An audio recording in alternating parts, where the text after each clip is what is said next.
हिंदी में यूपीएससी की तैयारी से संबंधित प्रोग्राम्स को देखने के लिए सब्सक्राइब करें स्टडी IQ IAS हिंदी। नमस्कार, स्टडी IQ IAS हिंदी में आप सभी लोगों का बहुत बहुत स्वागत है। मेरा नाम है विरुद्ध दुबे। दोस्तों, आप सब लोगों के लिए एक बहुत ही इंपॉर्टेंट सेशन में लेकर के आया हूं यहाँ पर, जिसमें आप सब लोगों की एक बहुत ही गंभीर समस्या रहती है अपनी यूपीएससी की तैयारी के दौरान, और वो होती है करंट अफेयर्स की। तो आज के इस टॉपिक में आप जब हमारे साथ जुड़ते हैं तो आपको मालूम है मैंने एक पूरी प्लेलिस्ट बना रखी है, जिससे मैंने यूपीएससी स्ट्रेटजी विद विरुद्ध सर ऐसे करके आप सर्च करोगे तो यूपीएससी से संबंधित जो भी आपकी स्ट्रेटजीज हो सकती हैं मैंने उसके ऊपर चर्चा की है एक एक करके। तो आज के टॉपिक में हम जिसकी चर्चा करने जा रहे हैं वो ये है कि जब आप यूपीएससी की प्रिपरेशन करते हैं तो उसमें करंट अफेयर्स की भूमिका बहुत ज्यादा है। करंट अफेयर्स, ठीक है, इसकी भूमिका बहुत ज्यादा है, लेकिन जितनी इसकी भूमिका ज्यादा है, बहुत अधिक है, उतना ही कंफ्यूजन भी बहुत ज्यादा है। कमेंट सेक्शन में एक बार आप लोग जरूर कमेंट करके बताइए कि ये समस्या कितने लोगों की है, कितने लोगों को यूपीएससी का जो करंट अफेयर्स है उसको तैयार करने में प्रॉब्लम आती है, कितने लोगों के साथ समस्या आती है, उन्हें पता ही नहीं चलता कि इसको हम कैसे प्रिपेयर करें, इसको हम किस दृष्टिकोण से देखें, कैसे हमें इसे पढ़ना चाहिए, वो चीज आप नहीं कर पाते हैं। एक बार मुझे यहाँ पर बताएं, ठीक है। तो मैं आपको कुछ उदाहरण यहाँ पर प्रस्तुत करूंगा, कुछ चीजें मैं आपको यहाँ पर समझाने का प्रयास करूंगा। तो देखिए, करंट अफेयर्स में सबसे पहली बात तो ये है कि ये एक डायनेमिक विषय है, अर्थात ये कोई स्थिर नहीं है, ये आज जैसा है वैसा कल बदल जाएगा, है ना। आपने शुरुआत में, जैसे आप लोग इस चीज को मानते होंगे या अगर रेगुलर करंट अफेयर्स देख रहे होंगे तो आपको कुछ चीजें याद होंगी, ध्यान होंगी। जैसे आप इस वर्ष की शुरुआती कुछ माह की बात करें, जनवरी फरवरी मार्च के आसपास अगर आप देखें तो आपको देखने को मिलेगा कि भारत के प्रधानमंत्री और अमेरिका के राष्ट्रपति थोड़ा मित्रवत व्यवहार कर रहे थे और एक अलग स्लोगन पर कार्यवाही चल रही थी। आज के समय में वही दोनों देश उन्हीं बातों को लेकर के, जिन पर पहले मित्रवत दिखाई दे रहे थे, आज विपरीत परिस्थितियों में दिखाई दे रहे हैं। तो आपने देखा कि इस न्यूज का कि डोनाल्ड ट्रंप और नरेंद्र मोदी जी जो हमारे प्रधानमंत्री हैं, उनके जो रिलेशन, या हम सीधा इंडिया और अमेरिका रिलेशन बोलें तो इंडिया और अमेरिका के रिलेशन आज से 6 महीने पहले और प्रेजेंट टाइम में बदल चुके हैं। कंट्रीज वही हैं, टॉपिक वही है, रिलेवेंसी वही है, लेकिन सिनेरियो और उसका जो दृष्टिकोण है वो बदल चुका है, और उसके वजह से उसके परिणाम भी बदलते हुए नजर आएंगे। तो कहने का मतलब ये है कि ये जो विषय है, सबसे पहले तो अपने दिमाग में आपको बैठाना है कि ये बहुत डायनेमिक है, मतलब जो हमेशा परिवर्तित होता हो, परिवर्तनशील है, ये बहुत ज्यादा स्थैतिक नहीं है, मतलब स्थिर नहीं है, स्टैटिक नहीं है, ठीक है। तो ऐसे जो डायनेमिक टॉपिक्स होते हैं उनको उनमें प्रॉब्लम स्टूडेंट्स की होती है। तो उस प्रॉब्लम को दूर करने के लिए आप जो उसके फैक्ट हैं उनके ऊपर भरोसा नहीं कर सकते या उनके ऊपर स्थिर नहीं रह सकते। तो हमेशा सबसे पहले तो ध्यान रखिए कि करंट अफेयर्स रटने की चीज नहीं है। एक्चुअली हम रटते उन चीजों को हैं जो स्थिर होती हैं। जैसे आपने बचपन में ABCD रटी है, याद की है, समझा नहीं है कि ए ही क्यों है, बी ही क्यों है, कभी समझा है इसको आपने? नहीं, आपने इसे रटा है हमेशा, ज्यादातर लोगों ने। कुछ लोगों ने जो भाषा के होंगे आगे चल करके उसके ऊपर रिसर्च किया होगा तो उन्हें मालूम होगा, ऐसे हिंदी के होंगे कुछ लोग तो उन्हें मालूम होगा कि वर्णमाला में ये अक्षर पहले क्यों आता है, ये अक्षर बाद में क्यों आता है, ये वर्ण पहले क्यों आता है, ये वर्ण बाद में क्यों आता है, अक्षर नहीं, सॉरी, वर्ण की मैं बात करूं तो वर्ण पहले क्यों आता है, बाद में क्यों आता है, तो ये सब आपने पढ़ा होगा। लेकिन जब आपने पढ़ाई की होगी तो उसे रटा होगा, क्योंकि वो स्टैटिक है, वो बदलने वाला नहीं है। तो हम में से सबसे बड़ी समस्या ये है, पहला तो चीज हमको ध्यान रखना है कि लोग करंट अफेयर्स को रटते हैं। ध्यान रखिए, करंट अफेयर्स रटने की चीज नहीं है। मैं इस बात का समर्थन कि इसे रटना चाहिए, मैं इस बात का समर्थन नहीं करता। मेरा समर्थन यह है कि करंट अफेयर्स को समझना होगा। समझें, अगर आप यूएस और इंडिया के रिलेशन रटेंगे तो ये रिलेशन तो कभी भी बदल जाएंगे। अगर आप इंडिया और यूएस के रिलेशन जो है वो समझेंगे तो जिस हिसाब से ये परिवर्तित हो रहे हैं वो समझ आपके अंदर विकसित हो जाएगी, और प्रश्न आपके एग्जाम में यहीं से आएगा, समझ से आएगा, रटने से नहीं आएगा। ऐसा नहीं है कि करंट अफेयर्स पूर्णतः फैक्ट बेस्ड नहीं है, कुछ जगहों पर फैक्ट काम आते हैं ये, लेकिन कुछ समय के ही होते हैं। आप हमें उस, जैसे अभी आपसे मैं पूछूं कि संयुक्त राष्ट्र महासचिव कौन है, तो ये एक फैक्ट हो गया कि इसे याद रखना पड़ेगा। लेकिन आपको ये भी याद रखना होगा कि कल को जब बदलेंगे तो चेंज होकर के नए आपको याद करने होंगे। जापान के प्राइम मिनिस्टर वो बदल जाएंगे। तो ये सब चीजें, ये डिफरेंसेस अगर आपको मालूम है, ये अंडरस्टूड है, तो मैं आपको बता सकता हूं कि भाई करंट अफेयर्स कैसे पढ़ें। अगर आपके अंदर इस चीज को लेकर के बेसिक समझ नहीं है तो फिर मेरे बताए हुए चीज भी आपको काम नहीं आएंगे। ठीक है, तो मेरे हिसाब से मेरे को ये अनुभूति होती है कि आपको इसकी जानकारी होगी कि भाई ये एक डायनेमिक टॉपिक होता है। दूसरी बात तो मैंने आपको बताया कि ये परिवर्तनशील है। पहली बात तो परिवर्तनशील है। ठीक है, पहली चीज तो आपको ध्यान रखनी है कि भाई ये जो विषय है ये परिवर्तनशील है। दूसरा आपको ध्यान रखना है ये कई विषयों से संबंधित है, विषयों से संबंधित। अब देखिए, जब हम कई विषयों से संबंधित कहते हैं तो मैं अभी आपको जो टॉपिक लेकर के चल रहा हूं वो टॉपिक कौन सा है भाई? मैंने आपको बताया कि भारत यूएस संबंध। मैं इसी का एग्जांपल आपको हर जगह देते हुए इस पूरे पॉइंट को समझाने का प्रयास करूंगा। भारत यूएस संबंध अगर हम इसको विषयात्मक तौर पे देखें तो ये कौन सा विषय हुआ? आप सब कहेंगे कि भाई ये आईआर है। डेफिनेटली ये आईआर है, इंटरनेशनल रिलेशन है, इसमें कोई दो राय नहीं है। लेकिन क्या इसमें इकोनॉमी नहीं छुपी हुई है? अर्थव्यवस्था नहीं है? अर्थव्यवस्था नहीं है? क्या यहां पे भारत की सुरक्षा का मुद्दा नहीं है? समाज का मुद्दा नहीं है? हर तरीके के एंगल्स अगर आप खोजेंगे तो आपको मिलेगा इसमें।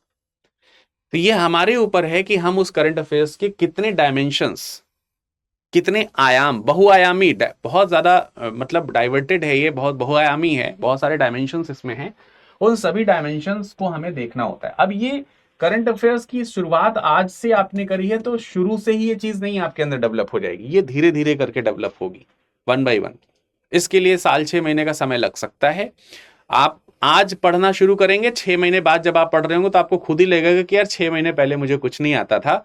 अभी किसी भी टॉपिक के बारे में आप बताइए तो मैं कई डायमेंशंस निकाल सकता हूं या निकाल सकती हूं, है ना? तो ये 6 महीने बाद, 5 महीने बाद ये आपके अंदर स्वतः ही डेवलप होगा, ध्यान रखें।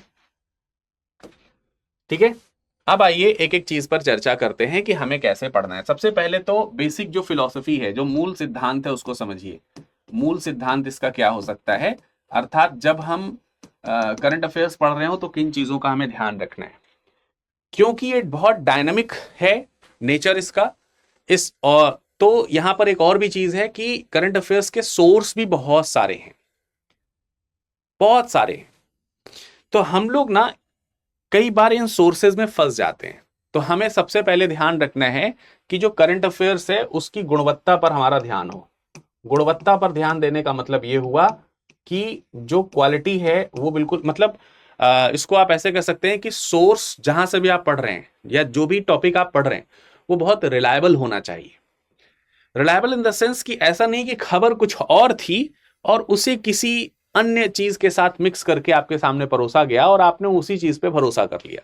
जैसे आपने राष्ट्रीय और अंतर्राष्ट्रीय बहुत सारी खबर जो है वो पॉलिटिकल एंगल से हम देखते हैं, लेकिन पॉलिटिकल एंगल्स की ये जो खबरें हैं, खबर कुछ होती है और उसको अलग अलग न्यूज़पेपर जो हैं वो अलग अलग आयाम में प्रस्तुत करते हैं।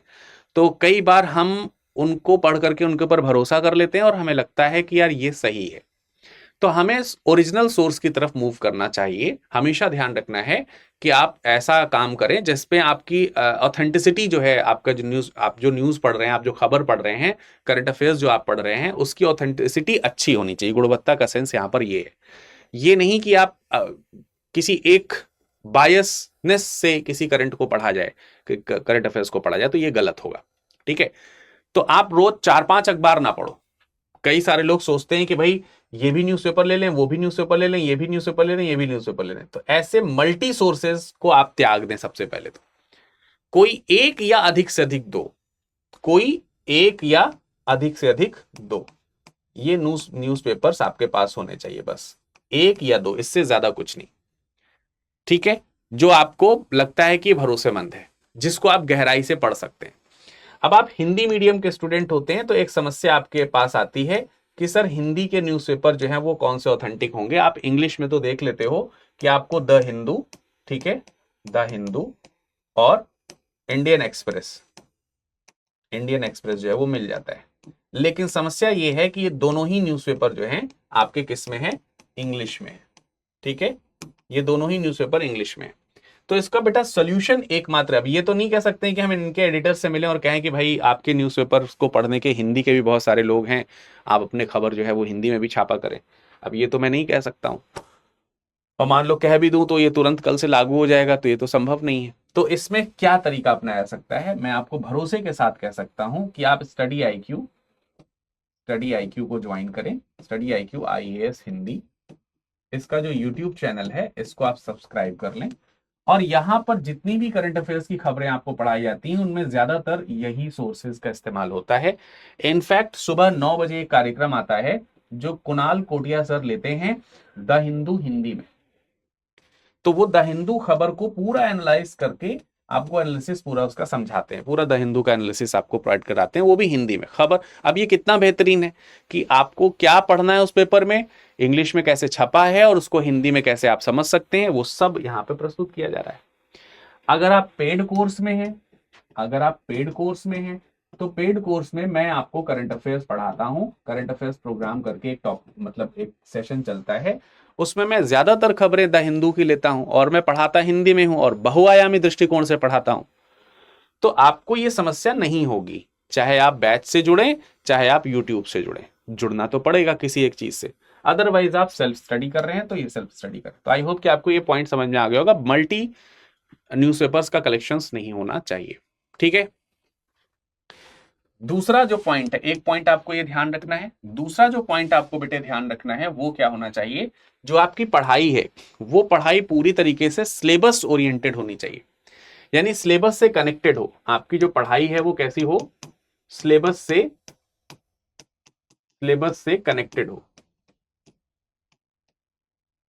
सिलेबस से कनेक्टेड होने का मतलब ये है कि आप जो भी टॉपिक पढ़ रहे हैं, हर एक जो टॉपिक आप पढ़ रहे हैं उसका यूपीएससी के जीएस पेपर से रिलेवेंसी आप निकाल सकें, यानी जो भी टॉपिक आप पढ़ रहे हैं उसकी जीएस के किस पेपर से आप रिलेवेंसी देख रहे हैं, या फिर आप प्रीलिम्स से ही केवल देख रहे हैं। कुछ फैक्ट्स, कुछ खबरें ऐसी होती हैं जिसको सिर्फ प्रीलिम्स में ही काम आती हैं, वो किसी मुख्य परीक्षा तक नहीं जा पाती हैं, तो आप वहां पर लिखें। ठीक है, और ये ध्यान रखें कि जब हम सिलेबस की बात करते हैं तो वो जो खबर है, मैंने अभी थोड़ी देर पहले बताया कि कोई जरूरी नहीं किसी जीएस के किसी एक पेपर से संबंधित हो, वो एक से अधिक पेपर से संबंधित हो सकती है। समझ में आया? जैसे एग्जाम्पल के तौर पर सरकार ने कोई नीति बनाई, या सरकार की कोई योजना की बात हम कर लें, या नीतियों की बात कर लें, कुछ इस तरीके की चीजें आई, तो वो जीएस पेपर 2 से रिलेटेड हो जाएगी, क्योंकि नीति बनाई गई है तो जीएस पेपर 2 से रिलेटेड हो गई।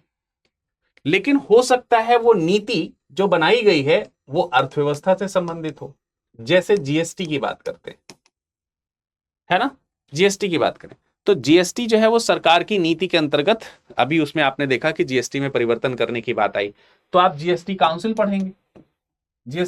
पढ़ेंगे तो आप आर्टिकल याद करेंगे, संविधान संशोधन याद करेंगे, तो जब आप इससे देखोगे तो आप जीएस पेपर 2 से जुड़ जाओगे।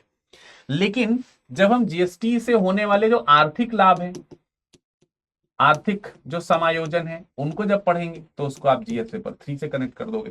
तो जो भी आप टॉपिक पढ़ोगे बेटे, उस टॉपिक को आपको जोड़ना पड़ेगा अपने सिलेबस और उससे कनेक्ट करके देखना पड़ेगा। सरकार की बहुत सारी नीतियां हैं जो अर्थव्यवस्था से जुड़ सकती हैं, इकोनॉमी से जुड़ सकती हैं, क्या नाम है, पर्यावरण से जुड़ सकती हैं, एनवायरमेंट से जुड़ सकती हैं, सोसाइटी से जुड़ सकती, किसी से भी, तो आपको वो देखना पड़ेगा। फिर जो भी आप तीसरी चीज, जो भी आप पढ़ें, जो भी आप करंट अफेयर्स पढ़ें, उस करंट अफेयर्स में प्रीलिम्स बेस्ड क्या फैक्ट हो सकता है और मुख्य परीक्षा के लिए क्या आयाम हो सकते हैं, इसके फैक्ट और इसकी जो आयाम है वो आप तैयार करें। मतलब ये समझ विकसित करें कि यार ये पर्टिकुलर टॉपिक है तो इसमें से कुछ पोर्शन तो हमारे प्री के लिए भी इंपॉर्टेंट है और कुछ पोर्शन हमारे मुख्य परीक्षा के लिए भी इंपॉर्टेंट है। जैसे प्रीलिम्स के लिए यही जीएसटी में ही पूछ लिया जाए, जीएसटी काउंसिल की मीटिंग आपने सुनी होगी, जीएसटी की नई दरों की बात आपने सुनी होगी, तो हो सकता है कि जीएसटी काउंसिल के बारे में प्रीलिम्स से आपसे क्वेश्चन पूछ लिया जाए कि वो किस आर्टिकल से संबंधित है, किस संविधान संशोधन से संबंधित है करके, कब आया, कौन सी समिति की अनुशंसा पर आया, ये सारी चीजें हो सकती हैं। मुख्य परीक्षा में पूछ सकता है कि इससे आर्थिक नीतियों में किस प्रकार के सुधार देखे जा सकते हैं। तो आप ये दोनों चीजें जो हैं वहां पर करके रखें, मतलब हर जो भी आप टॉपिक पढ़ रहे हैं उसमें ये दिमाग लगाना पड़ेगा आपको। समझ में आ रही बात कि नहीं आ रही? और ये सब करने के बाद हमेशा ध्यान रखें कि जब भी कोई करंट अफेयर्स पढ़ें, आज आपने कोई करंट अफेयर्स पढ़ा है तो उसको कल को आप क्या करो, रिवाइज भी करो। थोड़ा सा रिवीजन का पोर्शन आपके पास में होना चाहिए। यानी कि चौथी चीज जो है आपके रिवीजन के ऊपर आ जाती है कि आप रिवाइज उसे कर रहे हैं या नहीं कर रहे हैं। ये सारी चीजें हमें करनी होंगी। ये सब चीजें जो है आपके बेसिक फंडामेंटल के अंतर्गत आएगा। मूलतः आपको अपनी गुणवत्ता के ऊपर, क्वालिटी के ऊपर ध्यान देना है, आपको उसका कनेक्शन देखना है, आपको करंट अफेयर्स और में प्री और मेंस के आयाम देखने हैं, और उसको आप रिवीजन कर पा रहे हैं या नहीं कर पा रहे हैं ये देखना है। फिर बात आती है कि करंट अफेयर्स की फ्रीक्वेंसी क्या होनी चाहिए। ठीक है, तो मैं आपको कहूंगा फ्रीक्वेंसी का मतलब आवृत्ति, यानी कि कितना दोहरा सकते हैं, कितनी मतलब रूटीन उसका क्या हो सकता है। तो मैं जब रूटीन की बात करूंगा तो मैं कहूंगा कि इसका रूटीन रोजाना होना चाहिए। एक्चुअली बहुत सारे लोगों की प्लानिंग ये होती है कि भाई मई में पेपर होना है, सपोज दैट मई में आपका प्रीलिम्स का पेपर होना है, तो हम प्रीलिम्स से कुछ महीने पहले पढ़ना शुरू करेंगे। ठीक है, सितंबर उतंबर में जाके मेंस होना है, सितंबर अक्टूबर में, तो वहां तो ऐसे नहीं करना है।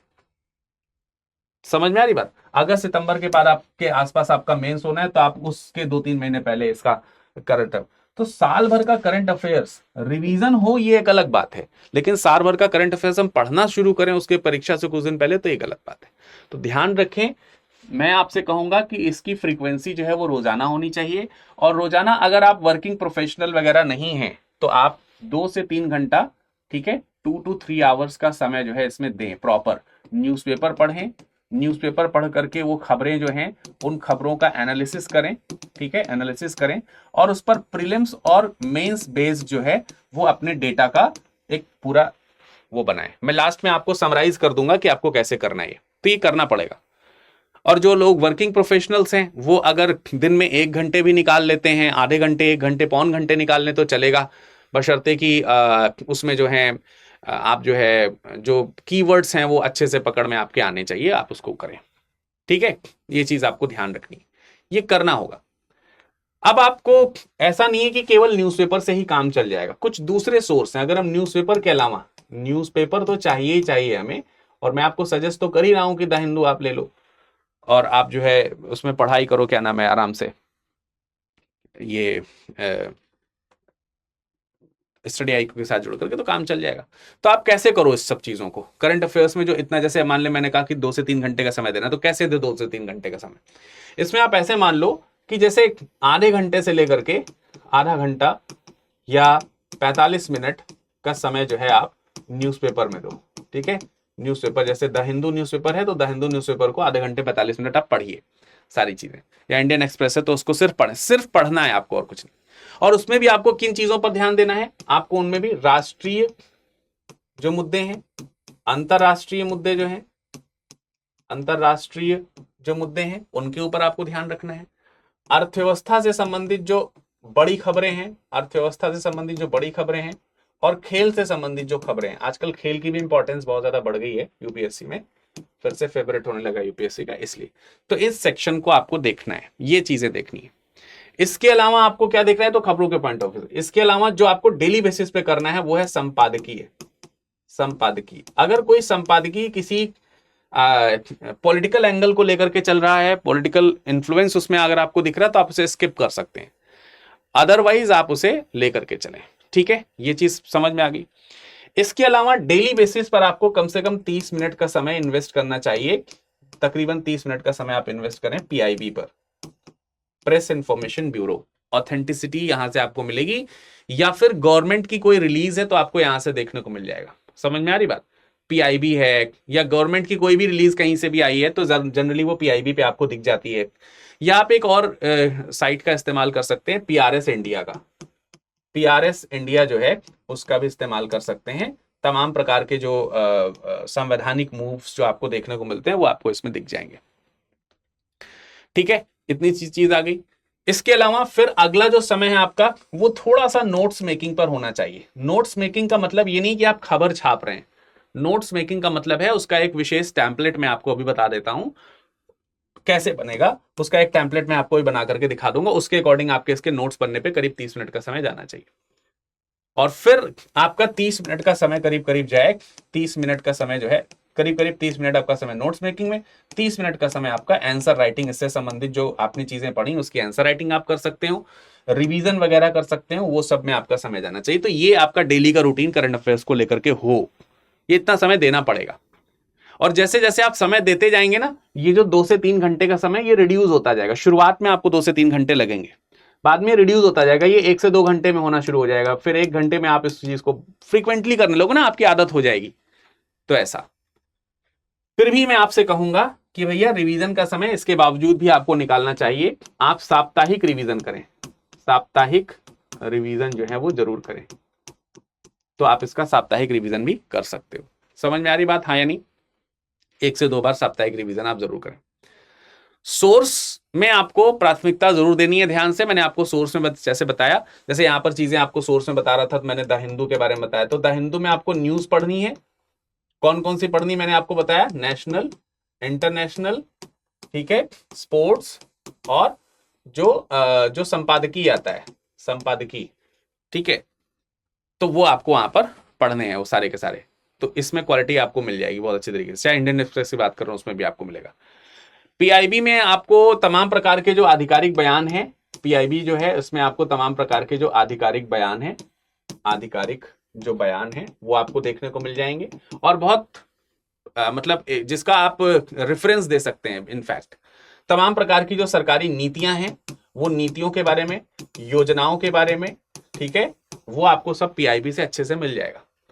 इसके अलावा पीआरएस इंडिया की बात मैंने आपको बताई थी, पीआरएस इंडिया की मैंने बात बताई थी। तो तमाम प्रकार के जो लेजिस्लेटिव जो डेवलपमेंट्स आपको देखने को मिलते हैं, जो आपको कानून, बिल से संबंधित जो सार और प्रभाव हैं, वो सब आपको इससे कंप्लीट हो जाएगा।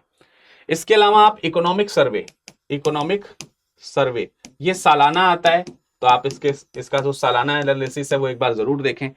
वो किसी भी सोर्स से आप कंप्लीट कर सकते हो, स्टडी आईक्यू से हाँ में हमेशा पढ़ा रहता है, आप तो इसको देखो। बजट, ठीक है, बजट ये भी आपका क्या आता है, सालाना आता है। तो ये तो आपके डेली के हो गए, मतलब ये आपको डेली करने हैं। ये आपका वार्षिक प्लानिंग हो गया कि वर्ष में एक बार आएगा, जरूर देखेंगे। मंथली प्लानिंग में एक चीज आप और रख सकते हो, वो है योजना और कुरुक्षेत्र, ठीक है, योजना और कुरुक्षेत्र, ये दोनों मैगजीन है, पत्रिकाएं हैं, ठीक है, ये समाचार पत्र हैं, तो ये पत्रिकाएं हैं। इनको जब आप करोगे ना, तो कोई भी, जैसे आपने यहां पर जो नीतियां पढ़ी होंगी, इन सब जगहों की मतलब पूरा एक्सप्लेनेशन आता है, बहुत बेहतरीन एक्सप्लेनेशन आता है, कैसे विकास में योगदान किया जा सकता है। नीति और विकास के लिए बहुत इंपॉर्टेंट है। किसी प्रकार का डेवलपमेंट आपको देखना है, किसी प्रकार की पॉलिसी देखनी है, ठीक है, तो वो सारी चीजें, साइंस एंड टेक्नोलॉजी से संबंधित जो चीजें हैं, वो आपको सब अच्छे से इसमें देखने को मिल जाएगा पूरा महीने का, बहुत अच्छी तरीके से। तो आप इसको जरूर देखा करें, ठीक है। और अंततः वार्षिक में एक चीज और नोट कर सकते हैं, या 6 मंथली या फिर ईयरली, मतलब 12 मंथ का कंपाइलेशन। जैसे आपको स्टडी आईक्यू पे भी कंपाइलेशन मिल जाएगा, ठीक है, स्टडी आईक्यू पे भी आपको कंपाइलेशन मिल जाएगा। तो आप इस कंपाइलेशन को जरूर अपने पास में रखें। तो आई होप इसको कर पाएंगे आप। तो मैंने आपको यहां पर एक बात बताई अभी बीच में, कि मैं आपको एक वो बता देता हूं कि कैसे आपको यहां पर नोट्स बनाने हैं। तो नोट्स बनाने के लिए, जब भी आप करंट अफेयर्स के नोट्स बनाए तो कैसे बनाएं, उसके ऊपर जरा देख लीजिए। सबसे पहले तो जो टॉपिक है, ठीक है, उस टॉपिक की आप हेडिंग लिखें। जो भी टॉपिक आपने पढ़ी, जैसे आप नोट्स बना रहे हैं, ठीक है, आपने नोट्स यहां पर बनाया है, तो नोट्स बनाने के लिए सबसे पहले तो आप वहां पर हेडिंग लिखते हैं, हेडिंग डाल दें उसकी, कि ये इससे संबंधित खबर है, ठीक है, मोदी की जापान यात्रा, बस ऐसे करके समझ लो। तो आप उस पर लिखें किस चीज से, घटना के बारे में आपको लिखना है। आपका जो सोर्स है, दूसरे नंबर पे आप उसका सोर्स लिखें, स्रोत आप लिखें कि आप ये कहां से पढ़ रहे हैं। जैसे आपने द हिंदू से पढ़ा है तो TH लिख दो, इंडियन एक्सप्रेस से पढ़ा है तो इंडियन एक्सप्रेस लिख दो। हो सके तो पेज नंबर आप जरूर उसमें डाल दें, कल को आपको पढ़ना पड़े तो आप दोबारा उसे खोज सकें। वैसे ना भी करें तो चलेगा, बट अगर करेंगे तो काफी स्पेसिफिक हो जाता है आपके पास में। तो बहुत ईजी है, कोई ज्यादा कुछ इसमें काम नहीं है। अब आप इसमें यहीं पर प्रीलिम्स के फैक्ट लिख सकते हो। प्रीलिम्स के जब आपने पढ़ा है तो प्रीलिम्स फैक्ट्स आपको पता चल गए कि प्रीलिम्स के फैक्ट इसके क्या क्या है, वो यहां पर आप नोट कर लो 2 से 3 पॉइंट में बुलेट बना करके, ठीक है। फिर उसके बाद मेंस के फैक्ट में आ जाइए, मेंस में आ जाइए। जब आप मेंस में आएंगे तो आप बता सकते हैं, इसके इंट्रो को लिखिए यहां पर कि एक्चुअली ये जो खबर है इसका इंट्रो क्या है, ठीक है। जिससे भी संबंधित खबर है उसके कारण क्या हैं, उसके प्रभाव क्या हैं, वो कारण और प्रभाव आप जरूर वहां पर मेंशन करें, होगा उसमें इंपैक्ट क्या पड़ेगा, चेंजेस क्या आएंगे, चैलेंजेस आप लिखें, चुनौतियां, अगर उस खबर में चुनौतियां हैं तो चुनौतियों की यहां पर चर्चा होनी चाहिए आपकी खबर के अंदर 2-3 लाइन में, ठीक है। रिस्पॉन्सिबिलिटी किसकी है, जिस खबर से चीजें आप पढ़ रहे हैं उसमें जो स्टेक होल्डर है वो कौन है, ठीक है, गवर्नमेंट है या फिर कोई इंडिविजुअल है, अगर उसमें है तो। इसके अलावा आप वे फॉरवर्ड लिख सकते हैं, वे फॉरवर्ड, आगे की राह, आगे की राह। अगर कोई समस्या है तो वो सारी चीजों के बारे में आपको यहां पर आगे की राह उसमें देखनी होगी, हमेशा देखनी होगी। या फिर आप इसमें कोई सुझाव दे सकते हैं कि इसको कैसे सही किया जा सकता है, तो सुझाव को आप मेंशन करें, तब जाके वो टॉपिक आपका कंप्लीट होगा यूपीएससी के अकॉर्डिंग।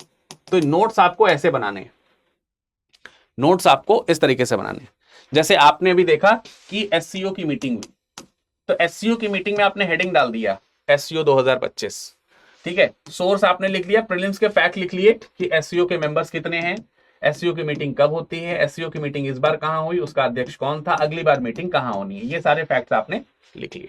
अब आ जाते हैं सीधा मेंस में। इंट्रो में लिखा कि एससीओ की मीटिंग इस बार ये हुई, इसमें इन आयामों पर चर्चा की गई, ऐसे करके आपने उसका कंक्लूजन लिखा। फिर उसके बाद कारण और प्रभाव लिखिए, एससीओ मीटिंग क्यों हो रही है, इसके प्रभाव क्या होंगे, इस बार किन किन चीजों पर चर्चा हुई, चुनौतियां क्या हैं, उसमें भारत की चुनौतियां आप लिख सकते हैं कि भाई भारत को क्या क्या प्रॉब्लम्स हैं, एससीओ उनकी प्रॉब्लम्स को कंसीडर कर रहा है नहीं कर रहा है, या फिर उसमें किस प्रकार का सपोर्ट एससीओ कर सकता है। वे फॉरवर्ड में आप लिख सकते हो कि भारत एससीओ में अपनी मुद्दे को रख करके कैसे वैश्विक बना सकता है, कैसे एससीओ की कंट्रीज एक साथ आकर के पश्चिमी देशों को चैलेंज कर सकती हैं या उनके लिए मार्ग निकाल सकती हैं। सुझाव आप अपना दे सकते हैं, तो उस खबर से संबंधित जो भी चीजें आप वहां पर सुझाव दीजिए। ये करने के बाद आपका एक टॉपिक कंप्लीट होगा। इसके लिए 30 मिनट का समय आपको मिलेगा। क्लियर हो रही बात, हाँ या नहीं? तो ये सब चीजें अगर आप करोगे तो आप आसानी से जो करंट अफेयर्स है उस पर आप अपना समय बिता पाओगे, और आप देखोगे कि कुछ समय पश्चात आप एक एडवांस लेवल पे पहुंच जाओगे आराम से। लास्ट में आपको इसी से संबंधित कुछ क्वेश्चंस क्रिएट करने चाहिए और उसकी आंसर राइटिंग भी करनी चाहिए अकॉर्डिंग टू 150 और 250 वर्ड, व्हाटएवर जैसा भी टॉपिक। आई होप कि आपको सारे पॉइंट समझ में आए होंगे। बाकी रही बात आपको एक खास खबर देने की, तो वो ये है कि अभी आप जब वीडियो देख रहे हैं तो सबसे अच्छी बात यह है कि इस वीडियो में एक डेट मेंशन की गई है 12 सितंबर की। 12 सितंबर की डेट इसलिए मेंशन की गई है कि 12 सितंबर के बाद स्टडी आईक्यू के सभी कोर्सेज में प्राइस हाइक होने वाला है। तो इससे पहले कि प्राइस हाइक हो, आप क्या कर सकते हैं, इसमें एनरोल कर सकते हैं। करंट अफेयर्स के लिए निश्चिंत हो जाइए, जैसा मैंने आपको बताया है ऐसी सारी फ्रेमिंग आपको इसमें देखने को मिलती है पेड बैचेस में आपको, ठीक है, आपको करने को मिलता है। तो आप बहुत अच्छी तरीके से करंट अफेयर्स तैयार कर लेते हो। तो भाई अभी क्या है, स्टडी आईक्यू का कोर्स, जो भी कोर्स खरीदोगे आप, चाहे UPSC, optional, state PCS, judiciary, सब पर जो है ये छूट लागू है, लेकिन सबके प्राइस जो है वो क्या होने वाले हैं, बढ़ने वाले हैं। 12 सितंबर को रात में 11 बजे के बाद अगर आप एनरोल करेंगे तो आपको प्राइस बढ़े हुए मिलेंगे। तो बिफोर दैट आपको जल्दी से करना है एडमिशन, ठीक है। और किसी प्रकार की कोई समस्या है तो मैं हूं ना, है ना, मेरा कोड है विरद लाइव। कोई भी आपसे फोन करके बात करता है उन्हें सबसे पहले मेरा नाम बताएं कि मैं विरद सर की स्टूडेंट हूं या विरद सर का स्टूडेंट हूं, और मुझे उनके कोड पर मैक्सिमम डिस्काउंट चाहिए, ठीक है। इनफैक्ट आप उनसे रिक्वेस्ट जरूर करें कि मेरी विरद सर से बात करा दीजिए, तो मैं आसानी से एनरोल करा लूंगा या करा लूंगी, ठीक है। तो मेरे से बात होकर के आपको सारी चीजें मिल जाएंगी, ठीक है। अभी करना क्या है, आपको नीचे लिंक दिया गया उस पर ऊपर क्लिक करें, और यहां पर आप optional, Hindi, English, state, judiciary, test series कुछ भी खरीदना चाहते हो सब पे आपको डिस्काउंट मिल जाएगा। जैसे यूपीएससी हिंदी में जाएंगे 2027 या 28 के कोर्स के ऊपर आप क्लिक करें। मैक्सिमम जो ड्यूरेशन होती है ना ज्यादा, क्योंकि ये एक दिन की तैयारी नहीं है, अगर आप आज से तैयारी करना शुरू कर रहे हैं तो मेरा सुझाव है कि आप 2026 का बैच ना लें, 2027 का भी ना लें, 2028 का बैच लें, या फिर आप थोड़ा बहुत फाउंडेशन आपका तैयार है तो आप 2027 का बैच लें। एक बार आप पहले प्रीलिम्स वगैरह दे चुके हैं और अच्छी से मजबूती से तैयारी करना चाहते हैं तो 2026 का बैच लें। 27 का बैच जैसे मैं ओपन कर रहा हूं, इस पे बाय नाउ पे आप क्लिक करोगे। आप यहां पर व्यू पीडीएफ को डाउनलोड करके आप पीडीएफ पूरा देख सकते हो कि क्या हम इसमें देते हैं, कौन कौन लोग इसमें पढ़ाएंगे, ये सब आपको इसमें दिख जाएगा। आप बाय नाउ वाले ऑप्शन पे क्लिक करोगे, अवेलेबल ऑफर्स पे क्लिक करोगे। यहां पर कोई ऑफर नहीं लगाना है, या फिर कोई भी आपको कोई दूसरा कोड प्रोवाइड कराता है वो नहीं लगाना है। सिर्फ आपको इसमें लिखना है विरद लाइव, ये यहां पर लिखा है कूपन कोड जहां है, यहां पर लिखना है आपको VIRADLIVE, ये करके ये अप्लाई वाले ऑप्शन पे क्लिक करना है। कैसे, जैसे देखिए मैं एंटर कर रहा हूं यहां पर VIRADLIVE किया और उसके बाद अप्लाई कर दिया, तो मेरे को यहां पर डिस्काउंट मिल गया, 27,999 में बैच मिल गया। अब हम बाय नाउ करेंगे और आसानी से अपनी डिटेल फिल करके हम पढ़ाई यहां से आगे जो है वो शुरू कर सकते हैं। तो ये है हमारा बैच, जिसमें आप एनरोल करोगे तो आपको मैक्सिमम डिस्काउंट निश्चित तौर पर मिलेगा, और मेरे साथ जुड़ने से आपको मेरी मेंटरशिप भी जरूर मिलेगी। ठीक है, तो उम्मीद करते हैं आप सब लोग अच्छे से पढ़ाई करोगे और करंट अफेयर्स की समस्या आपकी दूर हो जाएगी। आपका समय शुभ हो। धन्यवाद। हिंदी में यूपीएससी की तैयारी से संबंधित प्रोग्राम्स को देखने के लिए सब्सक्राइब करें स्टडी IQ IAS हिंदी।